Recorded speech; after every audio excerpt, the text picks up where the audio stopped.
తన ప్రచారానికి ప్రజల నుండి విశేష స్పందన లభిస్తుందని 15వ డివిజన్ బీఆర్ఎస్ అభ్యర్థి దొడ్డి రమేష్ అన్నారు. కారు గుర్తుపై ఓటు వేసి తనను భారీ మెజార్టీతో గెలిపించాలని కోరారు. నల్గొండ మున్సిపల్ కార్పొరేషన్ పరిధిలోని 15వ డివిజన్ నుండి బీఆర్ఎస్ అభ్యర్థిగా పోటీ చేస్తున్న దొడ్డి రమేష్ ఆదివారం డివిజన్ పరిధిలో విస్తృతంగా ఎన్నికల ప్రచారం నిర్వహించారు. ఇంటింటికి వెళ్లి కారు గుర్తుపై ఓటు వేసి తనను అత్యధిక మెజారిటీతో గెలిపించాలని కోరారు.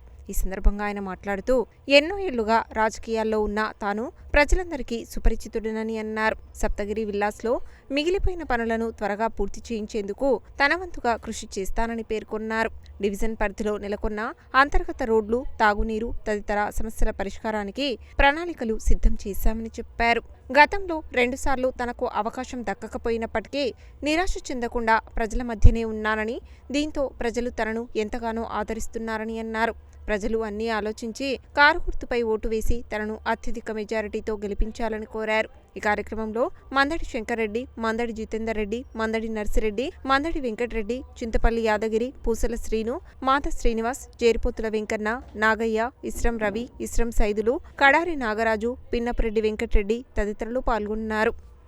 ఈరోజు 15వ వార్డు బీఆర్ఎస్ పార్టీ కార్పొరేట్ అభ్యర్థిగా ఈరోజు కంచెల భూపాలరెడ్డి గారి ఆశీర్వాదంతో 15వ డివిజన్లో నేను పోటీ చేయడం జరుగుతుంది.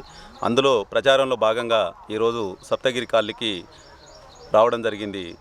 ఇక్కడ కాలనీ వాసులు కానీ గతంలో నేను 15 సంవత్సరాల నుంచి వాళ్ళకు పరిచయస్తుడిగా ఉన్నటువంటి వ్యక్తిని, మంచిలైన చెడులైన వాళ్ళకు ఉన్నటువంటి వ్యక్తిని, విశేషమైన స్పందన నా మీద ఆశీర్వాదం తెలుపుతున్నారు కాలనీ వాసులు.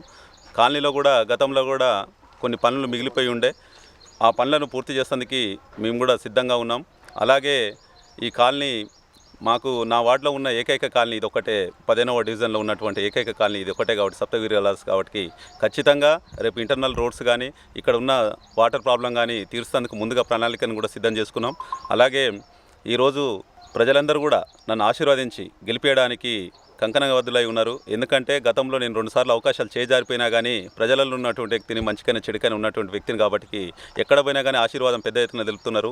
కాలనీవాసులు కూడా నా పట్ల సానుకూలంగా స్పందించి కొన్ని విషయాలను నా ముందర ఉంచడం జరిగింది. తప్పకుండా వారి ఆశీర్వాదంతో, వారి ఓటుతో నన్ను గెలిపిస్తే భవిష్యత్తులో ఖచ్చితంగా కూడా నేను ఈ తీరుస్తానికి ముందుంటానని, అలాగే ఈ కాంగ్రెస్ నాయకుల ఈ 2 రోజులలో 48 గంటలలో ఈ కాంగ్రెస్ నాయకులు కొంతమంది మభ్యపెట్టి మాయమాటలు చెప్పి ఓట్లను గుంజుకోవడానికి ప్రయత్నాలు చేస్తున్నారు కాబట్టి, డబ్బు ప్రలోభాలకు గురి చేస్తారు కాబట్టి దయచేసి ఎవరు కూడా 15వ వార్డు డివిజన్ ప్రజలందరూ కూడా ఆ డబ్బుకు లొంగకుండా మంచిని చెడును తేడా తేయాలని, ఈరోజు ఈ ఎలక్షన్ జరిగేది అధికార పార్టీ కాబట్టి ఓటేయాలని ఒక నినాదంతో ముందుకు పోతున్నారు. దీనికి అధికార పార్టీకి సంబంధం లేదన్న విషయాన్ని కూడా గుర్తు చేస్తున్నాను. నిజంగా ఈ కాంగ్రెస్ నాయకులకు అంతా పనిచేసే ఉద్దేశం ఉంటే ఈ సప్తగిరి విలాస్లో ఈరోజు పక్కన సర్వీస్ రోడ్డు తోవిపెట్టినారు. 2 సంవత్సరాలు అవుతుంది. ఆర్ఎండ్బి మంత్రిగా ఉన్న సార్ కానీ సర్వీస్ రోడ్డు లేకుండా పూర్తి చేయకుండా ఇలా కాలనీవాసులు కానీ ఇక్కడ ఊరు వాళ్ళు కానీ ప్రమాదం జరుగుతున్నది. దయచేసి ప్రజలందరూ కూడా ఈ దొంగ హామీలను, ఈ మోసపూరిత మాటలను, ఈ పైసలకు ప్రలోభాలు కాకుండా మంచి కోటేయాలని, మీ మధ్యలో ఉండే వ్యక్తి కోటేయాలని, మీ బిడ్డగా మీరందరూ కూడా నన్ను ఆశీర్వదించాలని, మీరు పెద్ద ఎత్తున ఆశీర్వదిస్తే నా వంతుగా నేను 24 గంటలు ఇంకెక్కువ కూడా కష్టపడి పనిచేస్తానని, మీ ఇంట్లో మనిషిగా నేను ఉన్నటువంటి వ్యక్తిని కాబట్టి మీరందరూ కూడా ఆశీర్వదించి బీఆర్ఎస్ పార్టీ 3వ నెంబర్ కారు మీద, దొడ్డి రమేష్ కారు మీద ఓటేసి మీరందరూ కూడా పెద్ద ఎత్తున ఆశీర్వాదం తెలపాలని 15వ వార్డు డివిజన్ ప్రజలందరూ కూడా పేరు పేరున అందరూ కూడా నమస్కారాలు తెలియజేస్తున్నాను.